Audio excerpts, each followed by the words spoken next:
चलिए आज के इस क्लास में हम देखते हैं कि जितने भी इस चैप्टर में यानी क्लास 10th में के मैथ में जो VBI क्वेश्चन है हाइट एंड डिस्टेंस के, उस क्वेश्चन को हम कवर करते हैं और ज़्यादातर चांस रहेंगे कि इसी में से क्वेश्चन आने की। आप लोग देखिएगा थोड़ा बोर्ड पर क्वेश्चन को अभी सिलेक्ट किए हुए हैं और एक क्वेश्चन फिर कल देंगे, यानी प्रतिदिन लगभग एक क्वेश्चन देंगे, 4 से 5 क्वेश्चन देंगे, उसमें से कोई ना कोई एक क्वेश्चन एग्जाम में आ ही जाएगा, इतना तो गारंटी रहता ही है। चलिए हम शुरू करते हैं इस क्वेश्चन को, क्या है उसके बारे में पढ़ते हैं। क्वेश्चन है कि एक मीनार के पाद से, पाद का मतलब होता है पैर, यानी मीनार के जड़ से, ठीक है, एक मीनार के जड़ से शिखर का उन्नयन कोण, शिखर का मतलब कि उसकी चोटी जो होती है ऊंचाई, ऊंचाई का उन्नयन कोण 30 डिग्री है, और भवन के पाद से मीनार के शिखर का उन्नयन कोण 60 डिग्री है। करेंगे कि मीनार से भवन के कोण बता रहा है और भवन से मीनार का कोण बता रहा है, दोनों में 30 और 60 डिग्री है, ठीक है। और यदि मीनार की ऊंचाई 50 मीटर हो, यदि मीनार की ऊंचाई 50 मीटर हो तो भवन की ऊंचाई ज्ञात करना है। देखिए यहाँ पे दरअसल क्या होता है कि एग्जाम में डाटा को चेंज कर दिया जाता है, जहाँ पे 50 वहाँ पे 60 दे दिए जाएंगे, जहाँ पे 30 है वहाँ पे 60 डिग्री हो जाएगा, 60 के जगह पर 45 डिग्री भी दे दिए जाते हैं। इसलिए यहाँ पे थोड़ा अचकने की बात नहीं है, यहाँ पे डाटा चेंज हर एग्जाम में मिलते हैं और क्वेश्चन का पैटर्न सेम ही रहता है। चलिए इसको बनाने की कोशिश करते हैं, कैसे बनाते हैं इसके बारे में समझते हैं। बोर्ड पर देखिएगा, थोड़ा ध्यान दीजिएगा। यहाँ पे है कि एक मीनार के पाद से भवन के शिखर का उन्नयन कोण, मान लिएगा हम मीनार बना लिए, एक हम मीनार बना दिए, इसका नाम दे दिए मीनार, याद रखिएगा। ये हो गया एक हमारा मीनार, इसका नाम देते थे कुछ AB। करेंगे एक मीनार के पाद से, इसके पाद से यहाँ से एक भवन के इधर एक हम भवन बना लेते हैं, पहले एक बना लेंगे भवन और एक हो गया मीनार, दोनों को क्या कर देंगे, दोनों का आधार एक ही है, दोनों का आधार, इसका नाम हो गया भवन। चलिए इसका नाम देते हैं AB, तो इसका नाम देते हैं CD। कह रहा है क्वेश्चन कि एक मीनार के पाद से एक भवन के शिखर का, भवन का शिखर कहाँ हुआ, यहाँ पे हुआ, और मीनार का पाद यहाँ पे है, ये दोनों का कोण, इसका कोण, एक मीनार के पाद से एक भवन के शिखर का उन्नयन कोण 30 डिग्री है। कितना डिग्री है, 30 डिग्री। यहाँ पे ध्यान दीजिए, कहाँ पे थीटा 60 और कहाँ पे थीटा 30 रखना है उसके बारे में क्वेश्चन में कह रहा है स्पष्ट कि एक मीनार के पाद से, इसका मतलब है कि मीनार के जड़ से भवन के शिखर का, भवन के शिखर का उन्नयन कोण यहाँ पे 30 डिग्री, इसलिए यहाँ पे हो गया 30 डिग्री। और भवन के पाद से, भवन का पाद यहाँ पे है, मीनार के शिखर का उन्नयन कोण 60 डिग्री है। यहां से लेकर के एक रेखा मीनार पे मिला देंगे, यह है हमारा 60 डिग्री, याद रखिएगा, ये हो गया हमारा 60 डिग्री। यदि मीनार की ऊंचाई 50 मीटर है, मीनार है इसकी ऊंचाई दिया है, पूरी ऊंचाई 50 मीटर दिया हुआ है, तो कह रहा है कि मीनार की ऊंचाई 50 मीटर हो तो भवन की ऊंचाई निकालना है। कोई बात नहीं है, आसान है, थोड़ा यहाँ पे ध्यान दीजिएगा। मीनार की ऊंचाई 50 मीटर है तो भवन की ऊंचाई पूछा जा रहा है हमसे। एक काम करते हैं, इसमें जितने भी क्वेश्चन हम लोग बनाते हैं उसमें भाषा का कुछ प्रयोग किया जाता है। भाषा का प्रयोग करने से एक हम लोग को आसानी होती है और मानने में और बनाने में, लेकिन और दूसरा क्या फ़ायदा है कि भाषा लिखने से एग्जाम में नंबर दे दिए जाते हैं, फुल के फुल नंबर।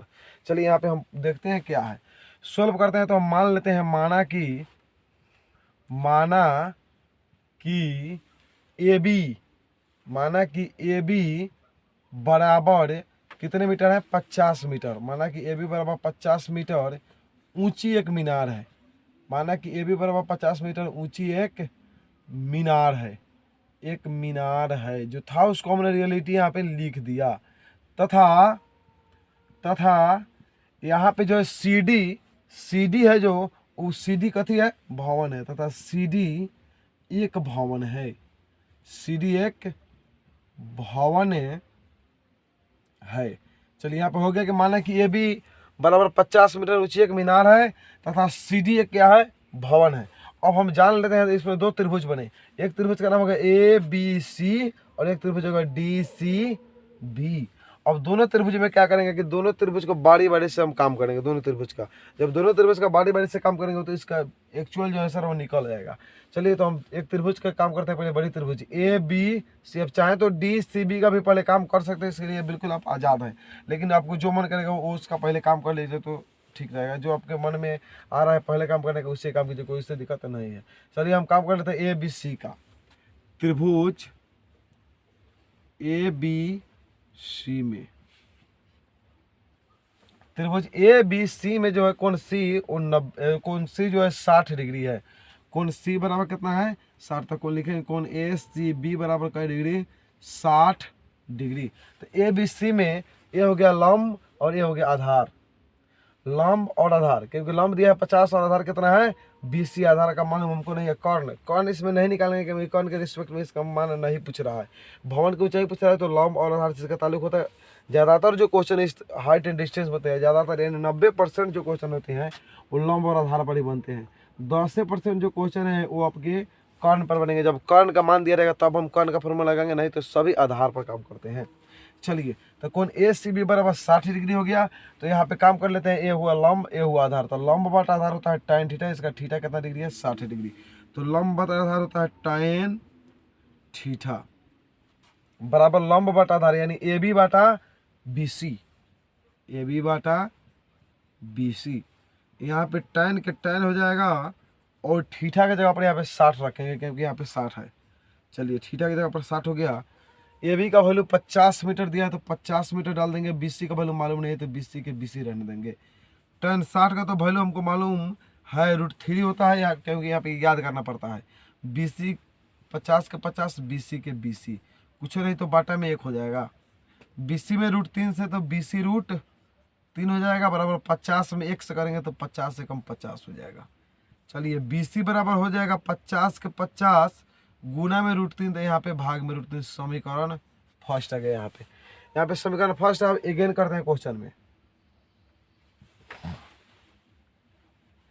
क्वेश्चन में अगेन करें कैसे बनाना है, यहाँ तक तो हम समीकरण फर्स्ट निकालें। अब समीकरण हमको सेकंड निकालना पड़ेगा। इसके लिए त्रिभुज डी सी बी निकालना पड़ेगा। कौन सा त्रिभुज? त्रिभुज डी सी बी में, डी सी बी में कोण बी जो होगा वो 30 डिग्री है। तो यहाँ पे लिखेंगे कोण डी बी सी बराबर 30 डिग्री। यहाँ पे भी लंब है, यहाँ पे आधार है, यानी लंब बटा आधार हमको यहाँ पे निकालना है। तो यहाँ पर भी हो जाएगा tan थीटा, लंब और आधार है तो tan थीटा का वैल्यू आ जाएगा tan थीटा बराबर लंब, लंब का नाम है इसमें डी सी बटा आधार का नाम है बी सी। tan के tan यहाँ पे थीटा का वैल्यू है 30 डिग्री, तो यहाँ पे रख देंगे 30। ये नहीं हुआ कि डी सी बी में 60 है तो 60 रखेंगे। इसका कोण देखेंगे कहाँ जा रहा है, कोण यहाँ पे है इसके त्रिभुज का, तो यहाँ का मान रखेंगे। यहाँ पर जगह डी सी का वैल्यू मालूम नहीं है तो डी सी का वैल्यू ना होगा तो यहाँ पे मान लेते हैं डी सी बराबर H meter. H, D C बराबर एच एक भवन है तो यहाँ पे एच रख देते हैं, एच बटा बी सी। इसका वैल्यू होता है 1/√3 बराबर एच बटा बी सी। 1/√3 बराबर एच बटा बी सी। यहाँ पे क्या करेंगे कि एच में √3 से गुना कर देंगे, चाहे बी सी में पहले 1 से कर लेते हैं तो बी सी में 1 से करेंगे तो बी सी हो जाएगा, और एच में √3 से करेंगे तो एच √3 हो जाएगा। समीकरण हो गया सेकेंड। चलिए, यहाँ पे ध्यान दीजिएगा, यहाँ भी बी सी और यहाँ भी बी सी, दोनों का एल एच एस बराबर है, यानी कि लेफ्ट हैंड साइड दोनों का बराबर है, तो राइट भी दोनों का हो जाएंगे बराबर।